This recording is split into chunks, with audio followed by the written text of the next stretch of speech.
Baper iman tuh seru banget loh. Lebih seru daripada baper kadang-kadang ngelihat dia jalan sama orang lain. Itu mah baper sakit. Kalau ini baper bahagia. Itu luar biasa. Pernah nggak kita baper dalam urusan amal soleh? Sholat baper, namanya khusyuk. Tilawah baper, namanya tadabbur. Apalagi berbuat baik pada orang lain baper, namanya ikhlas. Baper nih dalam salatnya, baru takbir udah rasanya saya lagi menghadap Allah, saya lagi menghadap Allah. Ada masa-masa kayak gitu. Kenapa? Imannya lagi naik. Yazidu wa yanqus. Berarti yang harus kita perjuangkan siang dan malam adalah gimana supaya iman itu stabil. Kalau turun pun nggak drop amat gitu. Mungkin dia tetap turun, namanya manusia. Emosi kita aja kadang-kadang bahagia, kadang-kadang sedih misalnya. Turun, tapi turunnya itu nggak sampai ngedrop. Turun sedikit naik, turun sedikit naik. Itu yang kita perjuangkan. Salah satunya dengan tajdidul iman, memperbaharui iman. Karena kalau iman kita udah mantap, satu ayat itu udah cukup buat kita. Kan ada di ayat Al-Quran yang Nabi bilang, seandainya di Al-Quran tidak ada ayat lain kecuali ayat ini, maka sudah cukup. Seolah-olah nggak ada ayat lain di Al-Quran, cuma ayat itu doang, udah cukup. Salah satu ayat itu adalah Al-Fatihah. Salah satu nama Al-Fatihah Al-Kafi, cukup. Jadi seolah-olah kalau kita nggak baca Al-Baqarah sampai An-Nas, cuma tahu Al-Quran itu Al-Fatihah doang. Kalau kita yakin Al-Fatihah udah cukup buat kita. Ada lagi ayat yang kayak gitu, surat At-Tolak, wa may yattaqillah yaj'al lahu makhraja, cukup. Ada lagi ayat yang lain termasuk ayat ini, wal asr innal insana lafi khusr. Ayat ini fa inna ma'al usri yusra. Banyak ayat yang sebetulnya satu aja udah cukup buat kita. Udah bisa membuat seseorang itu berubah, hijrah, bertaubat seperti Umar bertaubat dengan pembukaan surat Toha. Apa rahasianya? Yakin. Sehingga kalau teman-teman mencari majelis ilmu, carilah dengan niat pengen mencas iman, mencas yakin, menambah keyakinan kepada Allah. Itu rahasia memudahkan kita dalam beramal soleh. Duduk dalam majelis ilmu, ketika kita mendengarkan sesuatu, belajar, nih saya harus yakin yang ini nih, saya harus yakin. Cari poin yakinnya, jangan cari poin wawasannya aja. Kalau ada gimmick, mungkin entertain, itu hanya membuat kita supaya nyaman doang. Tapi bukan itu intinya. Cari poin, mana yakinnya, mana yakinnya, mana yakinnya. Makin banyak dapat poin yakin, maka kita mendapatkan banyak kebaikan dalam majelis ilmu. Namanya boleh apa aja, kayak misalnya saya menyebut istilah akidah, kalau beberapa ulama atau ustadz menyebutnya dengan istilah akidah yang terbagi kepada rububiyah, uluhiyah, asma, sifat. Itu kan teori akidah kan ya. Saya menyingkatnya dengan bahasa yang mungkin menurut saya sederhana, keep the faith, menjaga iman. Atau belajar yakin, belajar belief sama Allah. Istilahnya boleh apa aja, yang penting ketika kita mendengar satu ayat atau satu hadis, terasanya tuh di hati, bukan cuma terasa di dalam pikiran, kerasa di hati kita. Gimana caranya biar bisa kayak gitu? Kalau udah bisa gitu, ringan banget ngamalin ayat Al-Quran, ringan banget beramal soleh, termasuk fa inna ma'al usri yusra, jadi ringan. Gimana caranya teman-teman? Caranya yang pertama tadi, tajdid, perbaharui. Gak bisa sekaligus kita mantap imannya, harus terus dicas. Dan iman itu yangkus karena dosa-dosa. Kalau kita ngerasa hari-hari kita itu banyak dosa, berarti kita harus menebusnya dengan lebih banyak lagi tajdid, lebih banyak lagi memperbaharui iman. Salah satu cara memperbaharui iman, duduk dalam majelis ilmu kayak gini nih. Ngapain sih sering-sering amat duduk dalam majelis ilmu? Sama kayak kita mencari hiburan. Teman-teman memang dengar musik seminggu sekali? Tiap hari kan? Kita mungkin bagi yang senang musik, setiap hari dengar musik. Kenapa? Setiap hari butuh hiburan. Berarti sama aja, setiap hari juga butuh nambah iman. Berarti setiap hari juga dengar nasihat. Musik-musik yang halal, yang baik, yang mubah, kita setiap hari dengar. Kayak misalnya saya senang dengan musik-musik yang motivasi. Atau kalau di Inggris itu ada political rapper, Low Key. Kan dia nge-rap tapi pesan-pesan kemanusiaan ya. Saya suka banget dengar Loke berulang-ulang. Kenapa? Karena kalau dengar itu jadi kayak ngecas spirit kemanusiaan gitu. Wah, jadi sok-sok empati gitu, sok merasa wah peduli kepada yang lain gara-gara terpancing oleh lirik-lirik Loke-nya misalnya. Kalau kita berhibur dengan musik aja setiap hari, nggak merasa ngapain sih dengan musik, kan kemarin udah, minggu depan lagi deh, kan nggak ngomong gitu kan. Setiap hari berhibur, berangkat ke kantor, ke kampus, ke sekolah, dengerin musik, pulang dengerin musik, kalau naik kendaraan roda 4 misalnya, atau bahkan pakai earphone. Kalau kayak gitu berarti mendengar nasihat juga sama. Kita butuh setiap hari. Walaupun mungkin nggak lama, paling setengah jam sambil kita nyepedaan, naik gunung, turun gunung pas hari libur, atau sambil kita naik motor ke kampus, pulang kampus, pakai di offline dulu misalnya, atau di save, taruh di HP kita playlist, dengerin dari kos-kosan ke kampus, selesai satu tausiah Ustadz Abdul Somad. Lumayan kan dapat ilmu. Kalau Ustadz Abdul Somad mungkin lebih ke bab hukum. Ini boleh, yang ini nggak boleh. Wah, saya tapi belum bisa ngamalin yang bolehnya, belum bisa ninggalin yang nggak bolehnya, gimana nih? Dengar lagi booster-booster yang bisa buat kita semangat, iman, tajdid. Kayak gitu terus. Itulah kenapa para sahabat kok mudah mengamalkan, karena iman mereka itu diperbaharui terus oleh Rasulullah. Kalau mereka duduk di samping Nabi, pasti Nabi ngomongin tentang kebesaran Allah. Allah itu, kemana-mana ngomongin tentang Allah akhirat. Emang Nabi nggak bosan? Justru supaya menjaga stamina iman sahabat, Nabi kayak gitu terus. Dijaga tuh sama Nabi. Jalan, ngelewat ada satu bangkai onta saibah, onta yang udah dipotong telinganya. Kalau dalam kepercayaan orang Arab jahiliyah, onta yang udah dipotong telinganya itu artinya pembawa sial. Jangankan jadi bangkai, masih hidup aja mereka nggak mau deket-deket sama onta kayak gitu. Nggak dikendarain, nggak diminum susunya, nggak dimakan dagingnya. Saibah. Nah, ternyata ada seekor saibah, bukan cuma masih hidup, udah jadi bangkai, udah keluar belatung dari perutnya, udah bau. Sehingga ketika Nabi dan sahabat ngelewatin jalan itu, ada bangkainya, mereka tutup hidung. Terus Nabi bilang, ayo siapa yang pengen beli bangkai ini? Dibawa pulang ke rumah, kata Nabi. Sahabat heran. Terus sahabat nanya, ya Rasul, dikasih gratis juga kita nggak mau bangkai kayak gitu. Jangankan matinya udah jadi bangkai, hidup juga kita nggak mau. Saibah soalnya. Apalagi udah mati, apalagi disuruh beli. Saking tidak berharganya bangkai itu. Terus Nabi bilang apa? Sesungguhnya dunia di mata Allah lebih rendah nilainya daripada bangkai ini di mata kalian. Ada analogi. Oh, jadi nambah lagi iman. Jalan lagi nih, Nabi lagi touring sama sahabat. Touring. Makanya saya bilang banyak main, banyak manfaat.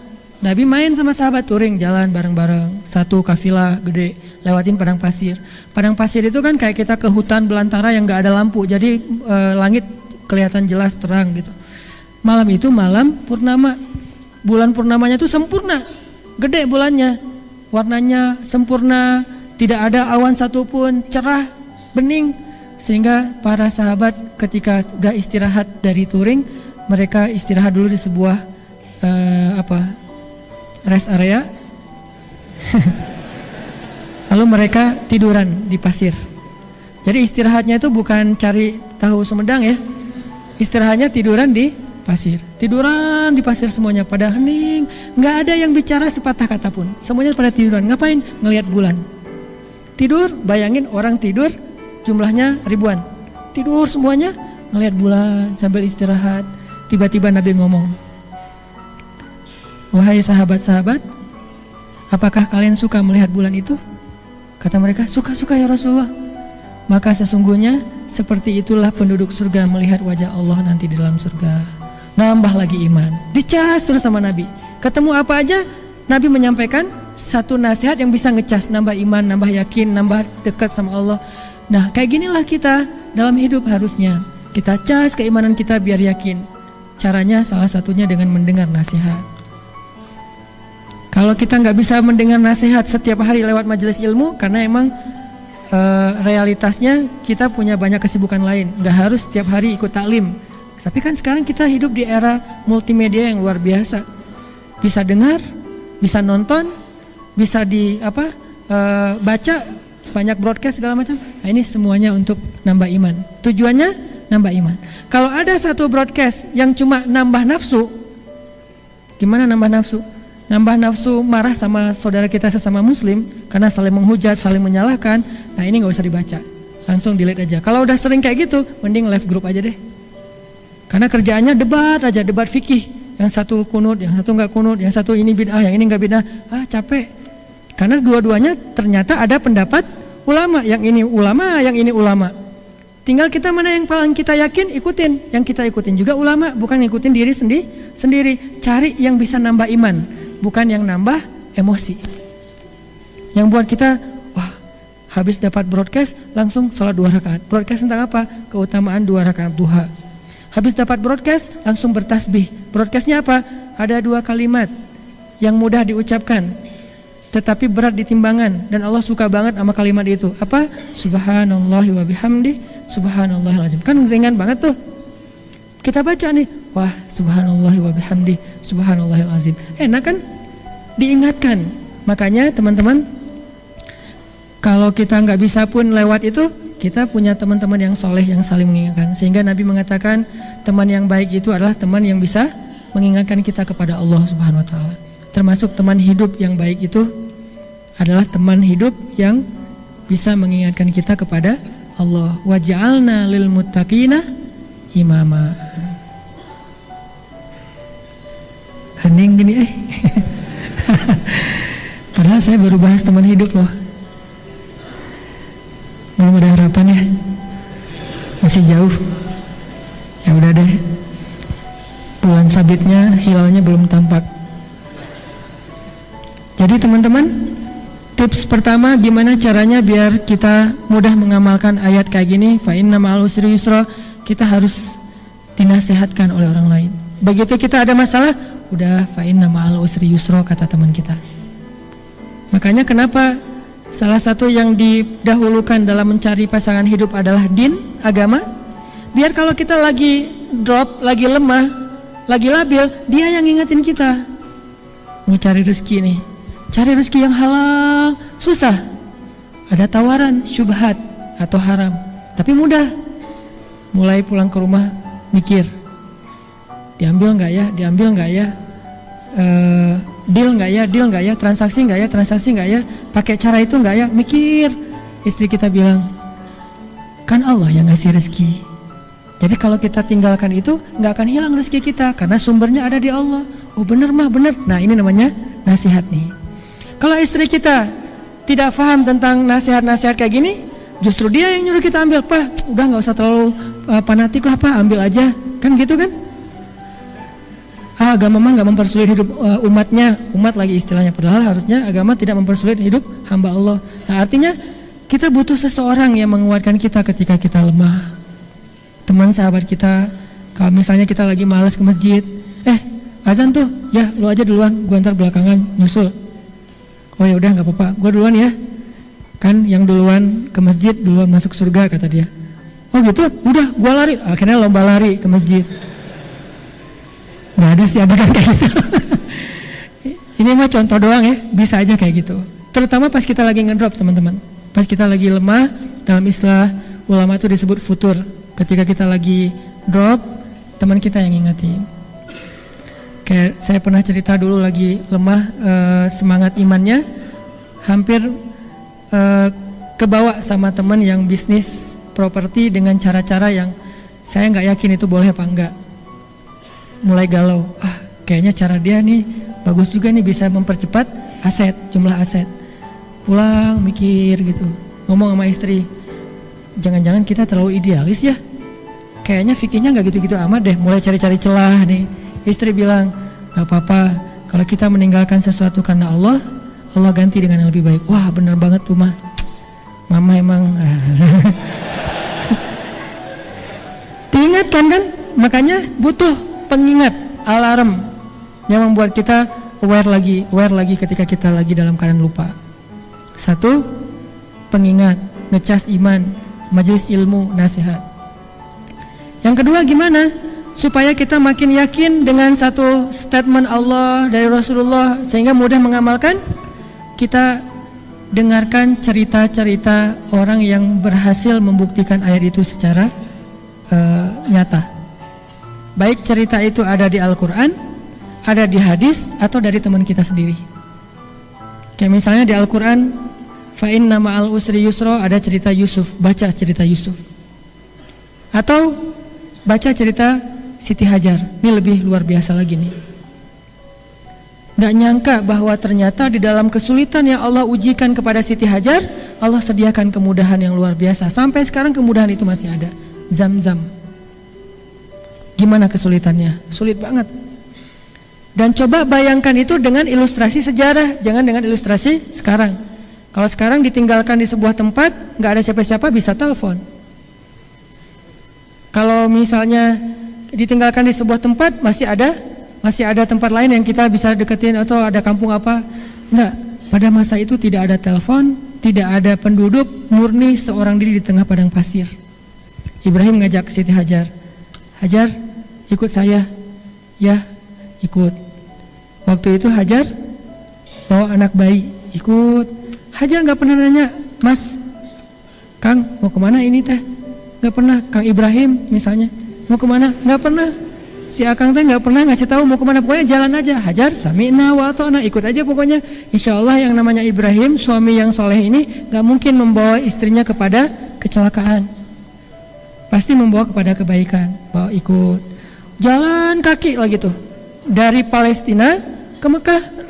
Naik pesawat aja 2 jam, berarti dari Jakarta Surabaya, Jakarta Medan 2 jam. Jalan kaki, berhari-hari, berminggu-minggu, sampailah di tengah padang pasir, bahkan padang batu yang tidak ada kehidupan. Biwadin ghairi dzi zar'in, di sebuah lembah yang bahkan tidak ada tanaman yang tumbuh di sana, saking keringnya, tidak ada air. Kata Ibrahim, Hajar, kita berhenti di sini, ya, tinggal di situ. Hari pertama masih santai, masih ada bekal makanan. Hari kedua, hari ketiga Ibrahim bilang, ya Hajar, saya akan meninggalkan kamu di sini, kembali ke Palestina. Disitulah Hajar mulai sedikit goyah, nanya, ya Ibrahim, kenapa engkau tinggalkan kami di sini? Engkau lihat tidak ada siapa-siapa di sini, tidak ada air, bahkan bagaimana kami bisa hidup, wahai Ibrahim? Sementara anak kita masih kecil, dan seterusnya dan seterusnya. Ibrahim tidak menjawab, langsung pergi. Dipanggil-panggil oleh Hajar, ya Ibrahim, ya Ibrahim. Ibrahim tidak menoleh ke belakang. Tiba-tiba Hajar bertanya, Allahu amaraka bihadza? Ya Ibrahim, Allahkah yang menyuruh kamu melakukan ini? Ibrahim berhenti, tanda ya ini perintah Allah, lalu melanjutkan lagi perjalanan.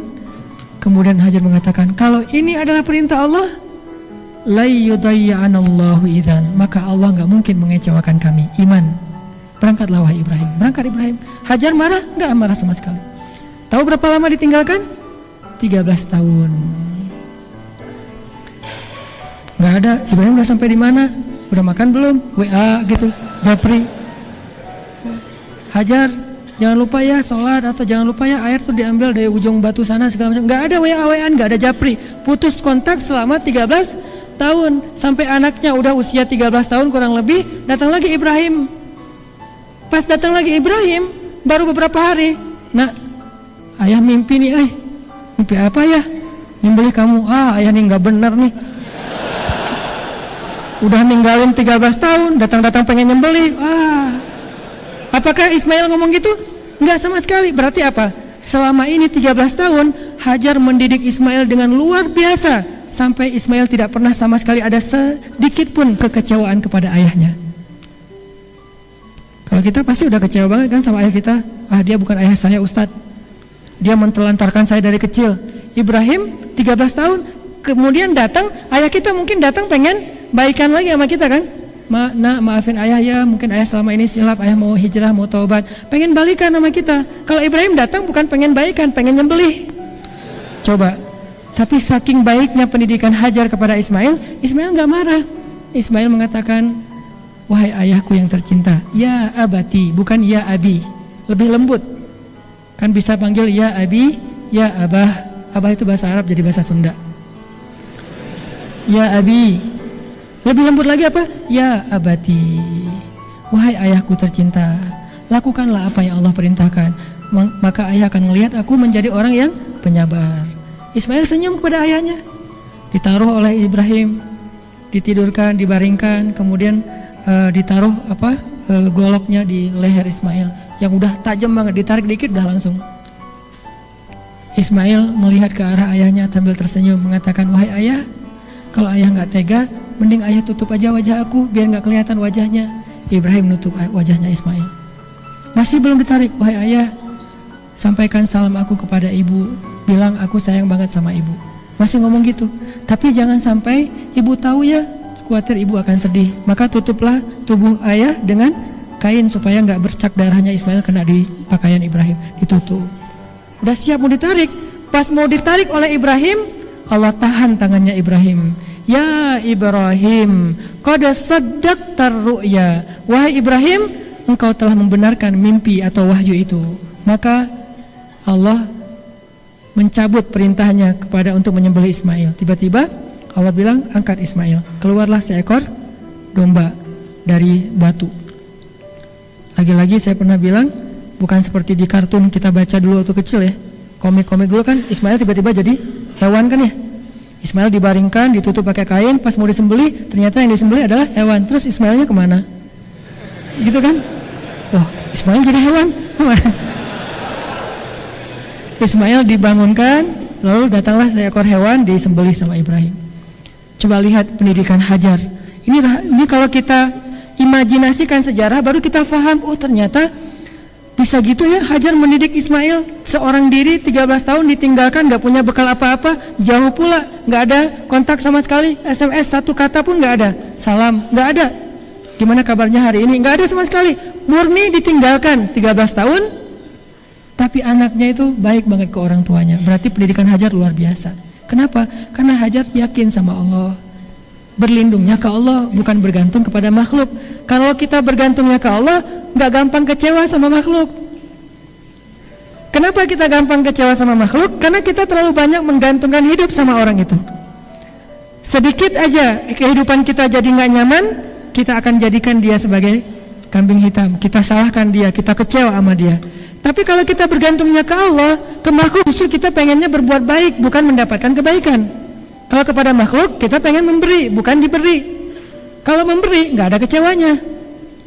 Kecewa nggak? Kita mau bantu teman nggak mau dibantu. Gua kecewa banget sama dia. Kenapa? Dia nggak mau nerima pinjaman duit dari gua. Kan jarang ya, ada yang kayak gitu ya. Kita bantu orang nggak mau, kita kecewa. Nggak ada cerita kayak gitu, jarang banget lah. Kecuali ini tingkat ihsannya udah luar biasa nih. Ada orang mau kita kasih sedekah, maaf nggak apa-apa, saya alhamdulillah udah makan hari ini. Sombong loh segala macam, ngamuk-ngamuk gara-gara nggak mau menerima sedekah. Nggak ada. Yang ada nggak mau ngasih sedekah, yang memintanya marah-marah. Itu banyak. Akhirnya motornya ditahan, nggak boleh lewat di perempatan gitu kan? Kan banyak tuh yang kayak gitu-gitu tuh. Jadi kalau misalnya dengan manusia, mindset kita adalah kita emang pengen berbuat baik sama dia, pengen memberi, susah kecewa sama orang. Tapi kalau kita pengen dapetin sesuatu, gampang banget kecewa sama orang. Makanya kalau kita bergantungnya ke Allah, ke suami itu gak gampang kecewa, ke istri itu gak gampang kecewa. Kenapa? Kita gantungnya ke Allah, tapi pengen berbuat baiknya kepada manusia. Ke istri, ke suami cuma mikirin, hari ini saya harus buat baik apa ya kepada pasangan saya. Hari ini kok saya senyumnya baru beberapa kali doang, hari ini peluknya udah 20 detik belum? Kan minimal 20 detik sehari. Minimal ya. Rata-rata sih 1 jam lah kurang lebih. Jadi gak kemana-mana ya, meluk aja ya jadinya, gak benar juga sih. Minimal 20 detik. Kita tanya, hari ini saya udah bantu dia belum ya, hari ini saya udah maafin dia belum ya, hari ini apa yang bisa kita kasih kepada orang itu. Emang gak gampang sih.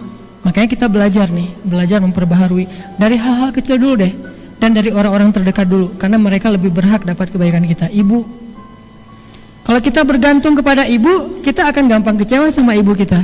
Tapi kalau kita niatnya emang pengen pengen berbuat baik kepada ibu, gimana kita akan kecewa?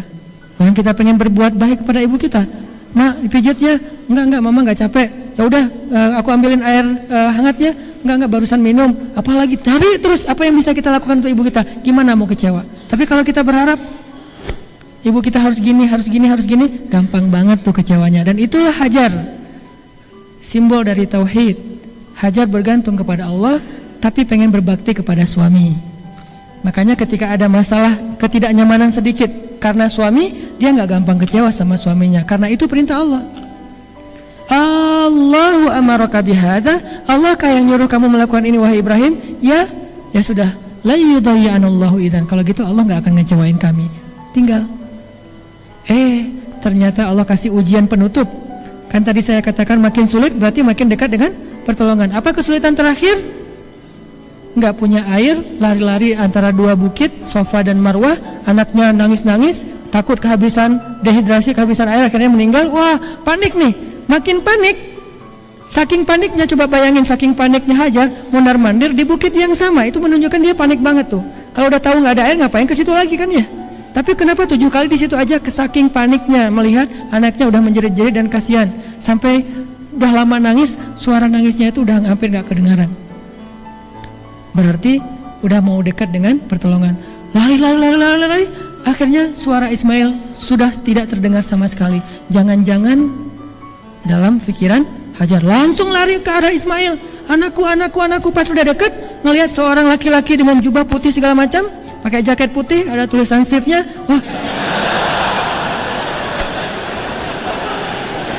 Wah, jubah putih megangin Ismail, lagi ngasih minum dari sebuah kayak gelas emas dari surga. Terus pas didekati, orang itu pergi, ternyata di bawah kaki Ismail sudah keluar mata air yang sampai hari ini tidak pernah lagi berhenti mengalir. Maka teman-teman belajar dari sejarah-sejarah itu, belajar dari pengalaman orang-orang untuk nambah iman, sehingga kita yakin benar emang fa inna ma'al usri yusra, inna ma'al usri yusra.